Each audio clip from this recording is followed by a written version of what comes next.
Hi. Cats are playing over a toy, so if you hear them getting wild, Lily has had some serious energy tonight. Definitely not acting like an 18-year-old who was a couple years ago on hospice adoption status. Anyway, so I was thinking about what I was going to talk about this week, and then it's like, come on, I have to talk about the job change. Because this is like a huge thing that people worry about. Sorry, I'm expecting them to kill each other real soon. And they might, whatever. If you hear battle cries, they're playing going a bit far. Anyway, yeah, getting a job and having to change a job is one of the hardest things somebody can do when they have avoidant personality disorder, because you have to deal with people, you have to advocate for yourself, you have to accept that whatever you've got going on in your life is not necessarily working for you, and you just have to speak up. And I mean, it is a lot. It's a lot of things that and it's a change. It's a big change. Yeah, putting yourself out there when you have avoidant personality disorder, it's really hard.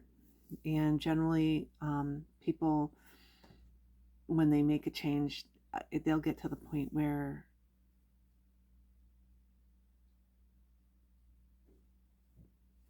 well, you saw my first video, maybe, on the channel. I mean, you really do get to that point. You get to the point where it's like, okay, I don't care what I go through, because I I just rather not be here. I mean,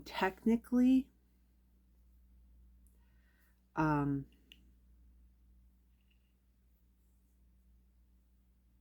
technically, the job that I have now,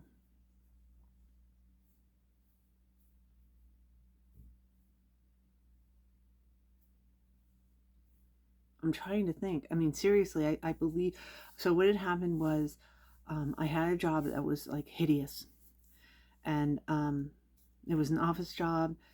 Um, I had a manager who was very bored in her job, and the way that she got through it was by literally targeting employees and getting them fired from the company.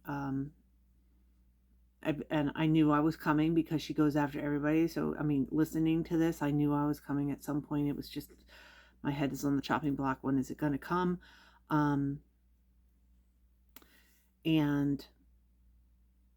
it did sort of come out of the blue. She was really good at hiding it from me, which I'm pretty impressed with, because I already knew that her next target was literally going to be the vice manager of the company, who was battling brain cancer at the time. And not only did she get me out, but she got that person out also. Pretty vile. And so after that, that's when I really took the time out to take care of both my parents and my son. And I spent years and years and years where I more or less didn't have a regular job. I did lots of like freelance type things, but nothing that was like a job. And then this one, I was finally like, okay, I am basically broke, and my kid's about to graduate high school anyway and go away. It's time for me to get a job. And I took the job that I've been doing since then, basically as like a part-time filler, while I was applying for a similar job to the one that I had done before, even though I had been told by my medical doctor that she would consider it a statement that I was in active like beyond ideation to the point where I was making plans type of situation. If I ever got a job in corporate office with a cubicle again, I was actually looking for that type of job because I was what I had been doing. And I took this job as a part-time little dinky thing, and realized that I could probably make more money doing what I'm doing now, um, in half the time that I would have been if I had made the transition back to a similar job that I was doing before. I'm like, okay, if I'm going to make the same amount of money and work less hours, why would I ever change? And I've basically been doing it since then. And I have run into issues before where I'm like, I got to get out of here. I got to get out of here. And literally, this is actually something that if you're in a work situation, this is a big thing. And I mean, it is a huge thing, but really seriously, the thing that's made me cope, because in the job before, I was waiting and waiting until I was fired or whatever. I was made redundant. They changed my position and decided that I had not been currently qualified for it. I would have had to do a little bit of training. It probably would have taken me like 2 hours, and I've been up to speed. But they also determined that my personality was not a good match for the new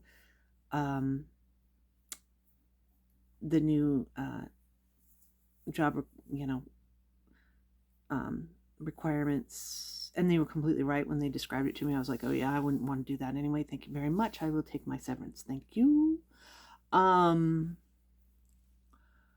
they did it on purpose. So, but in the meantime, literally, I would have to get to work about 20 minutes early every single day and literally sit in the car for about 20 minutes doing almost like meditation type thing. And I would go, it's almost over. It's almost over. It's almost over. I mean, that's like a huge red flag. I really shouldn't have been in that job anymore. But the idea of going through the application process and interview process and everything else, I wasn't prepared to do the out of the frying pan into the fire type thing. Plus, of course, this type of job, if they had heard that I was trying to leave, they probably would have fired me on the spot. And I was not prepared at that point to do that. This time around, the thing that really kept me going for quite a while, because I mean it's come up before that if the job gets difficult, I'm like, do I want to deal with this? And then, but what I do is I'll sit there and really, this is a key. I'm jumping all over the place and not really getting to it. Is it the job, or is it the people you're working with? And in my case, sort of luckily, the job that I have is usually pretty high turnover. People don't usually stay around. And you get the one bad apple thing. Well, you might have one bad apple that doesn't really get along with somebody, and somebody else might leave, and it will change the dynamic in the office, and then suddenly it's not as bad anymore, or they are focusing on somebody else and they're not focusing on you. And so I almost left quite a few times, but I'm like, okay, the work that I do is cool. Sometimes it's the people that really get under my skin, and it's like, okay, yes, I have avoidant personality disorder. That's like, it's very bad.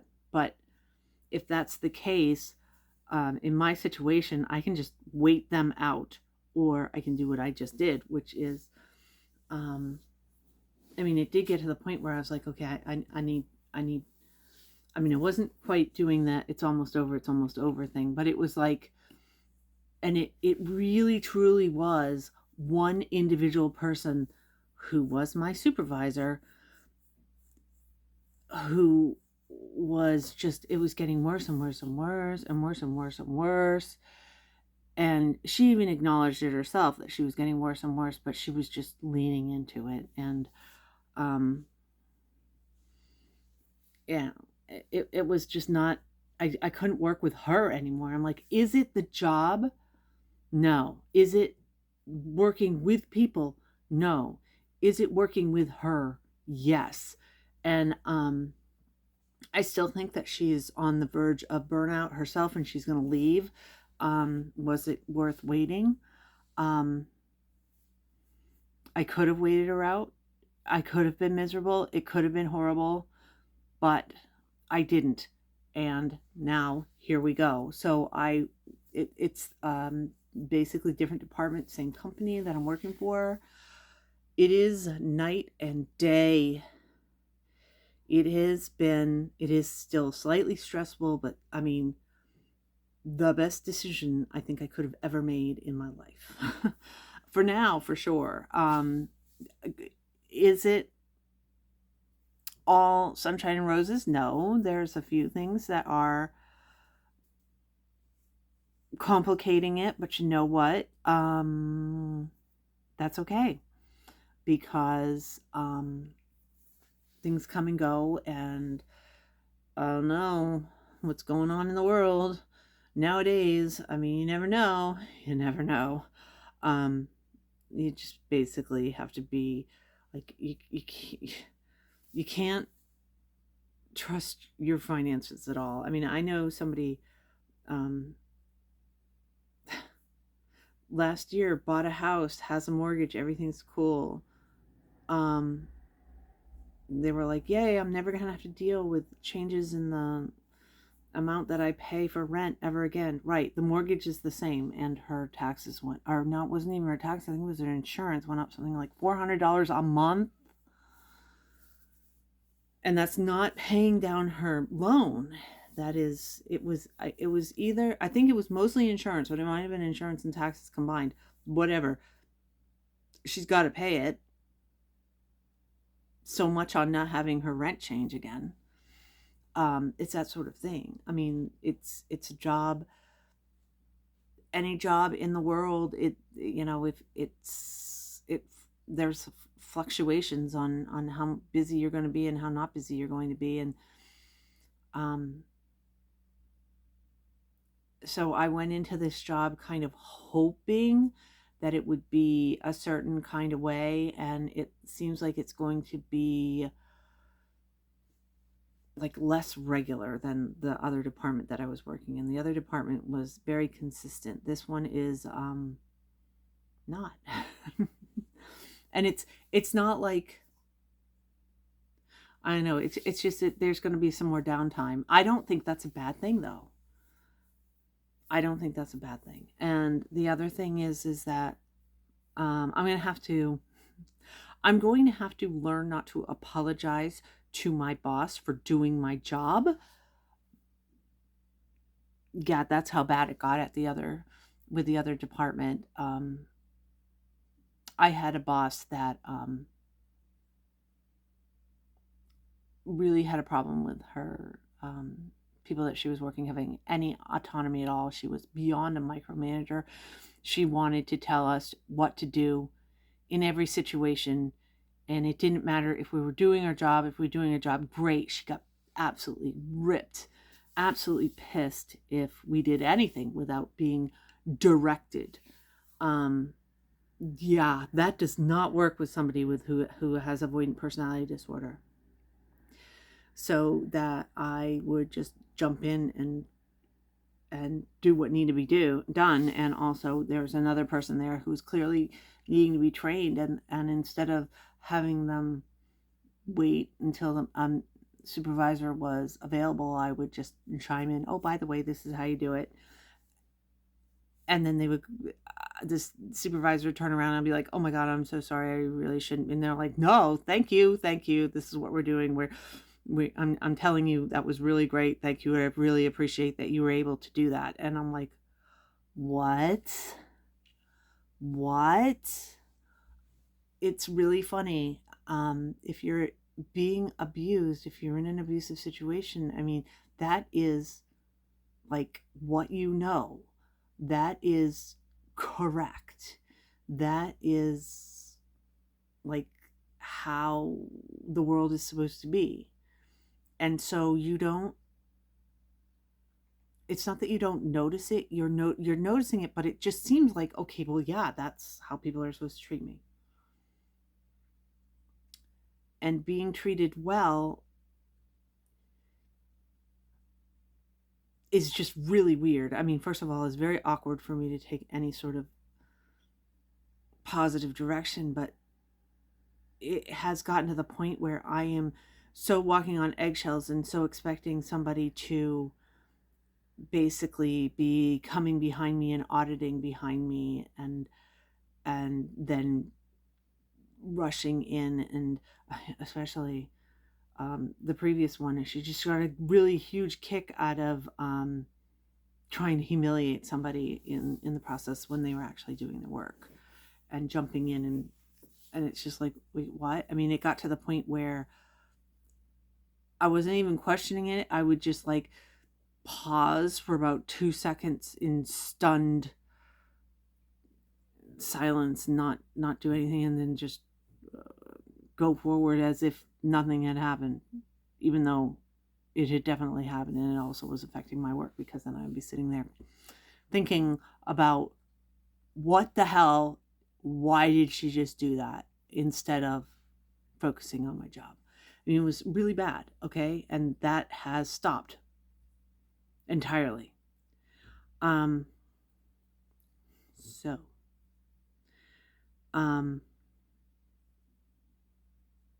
one of the things when you have avoidant personality disorder is that you don't trust your instinct, and you believe anybody else's opinion is more valid than yours, and that they have some sort of insider information, that they know what's going on where you just don't.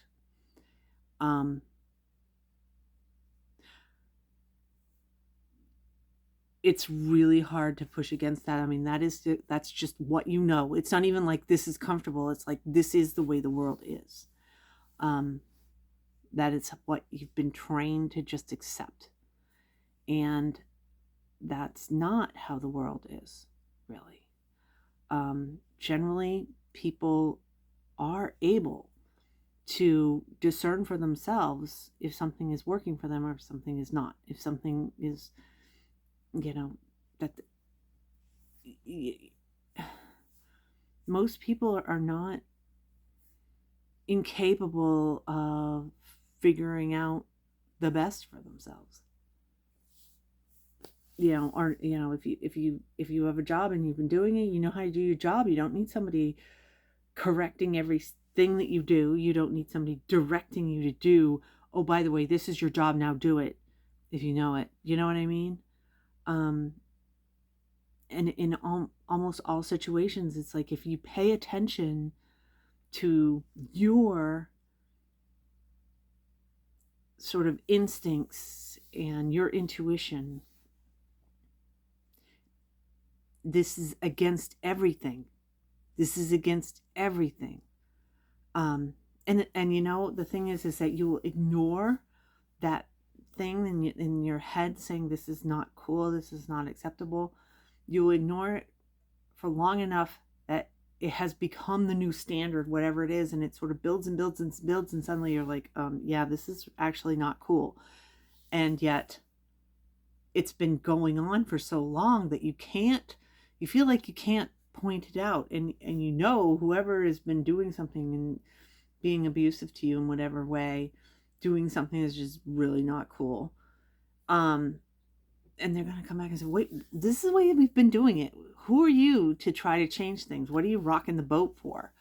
And so you just shut up and you don't actually stand up for yourself. And sometimes the standing up for yourself is really fruitless and impossible. But making a change, like what I did, I didn't even leave the company. I just went to a different department. I started with a new manager. Never met her. She loves me to death. Never met her. And she thinks I'm the greatest thing ever because I'm fully trained and able to do my job and able to help other people and jump in and get stuff done. I mean, I'll hear about it. I'm sure there's something I'm doing that's going to be irritating to her, but for right now, she's quite pleased with my work, which is a shock to me because, like I said, every single thing I was doing was being critiqued. Couldn't do anything right. Ever. Didn't matter. I could do something and then do the next thing exactly identically, and it would be critiqued because the supervisor just wanted to critique me. Just that was her thing. If she was around, I was going to be harassed and harangued, and it was bad. And it was obvious. And now I've made this change, and it's made everything better. And it's possible to do. So pay attention to your impulses, because whatever you're instinctually feeling, and don't beat yourself up if you can't make the change, but pay attention to it because you're probably right. Don't dismiss everything that you've got going on in your life because it's coming from you, therefore is it wrong. If somebody else has a different opinion, then they must be right and you must be wrong. Don't do that. And practice it in little things. I mean, it sounds so stupid, but really, I mean, you might get a cup of coffee and it's too hot. You don't need to drink it. You can wait until it cools down. That is the type of level that I'm talking about. Pay attention to these things and say, listen, see, your opinion about this thing is correct for you. Somebody else might be able to down a coffee that's overly hot. That's fine, but you're not going to drink it until it is correct temperature, and that's fine. You're not going to notice when you're paying attention to yourself until it's something that you can't make a change on immediately. And you're like, I can never. I'm totally wrong about everything. No, you know what? Sometimes you're right. Sometimes you're right. Pay attention to the little times that you are right about something and you make a change or you correct your behavior. And you know what? The world doesn't cave in because you have an opinion and you actually follow it. And then eventually, if you're doing these little things, you'll be able to do the bigger things. And maybe you'll be able to make life better. And seriously, it could be that doing a confrontation and saying this is not working and I would prefer it to be different, maybe that's not going to work for you because you have avoidant personality disorder. Maybe the lesser of two evils is to make a radical change, because if you don't do one of the two lesser of two evils, you might end up having absolutely, I mean, my son was calling me every day saying, Mom, I know it's bad. Don't just walk out. Don't throw the baby out with the bathwater. Don't destroy your life. Just hang in there a little bit longer. Come up with a solution. I came up with a solution, and so far it's working. But I mean, it's been like 6 years or something. It took 6 years for me to speak up. 6 years. That's okay. It might take another 6 years before I speak up again. And you know what? Next time, if it gets really bad, I might be able to make a small tweak like this. I mean, here's another story. So, and that's the other thing, because it's the same company, it's a similar department, but different department. I mean, a lot of the people that I'm actually working with, I've worked with before, and just not the management, because they do tend to sort of shift around anyway. So, and we do have like this sort of like chat area, and the supervisor, the bad one, popped into it. As supervisor, they can pop into anything, right? And popped in, and they literally saw that I was in there. One of the things that she had wanted me not to do was to literally never, ever speak to any of my coworkers. I guess she thought I was going to be telling them how terrible she was, maybe. Plus, also, she loved to do this micromanaging training thing. So if there was anybody asking questions about how to do things, she wanted them to go to her. And even though I had technically more authority in this location than she had, she's been with the company overall longer, but she kept coming and going, coming and going, coming and going. I have actually the longest current streak with this company, and definitely in the department I was working in, that location. Anyway, whatever. So she saw me in the chat area for the new department and literally was immediately put in to like the general, not like a DM, but in general, what are you doing here? And one of my other coworkers said, oh, she works here now. I didn't have to say a thing.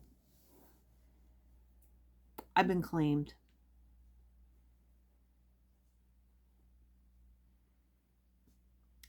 Anyway, that's what the update is. Hopefully next week it'll be more like a topical rather than a personal type video. I'll see you then. Bye.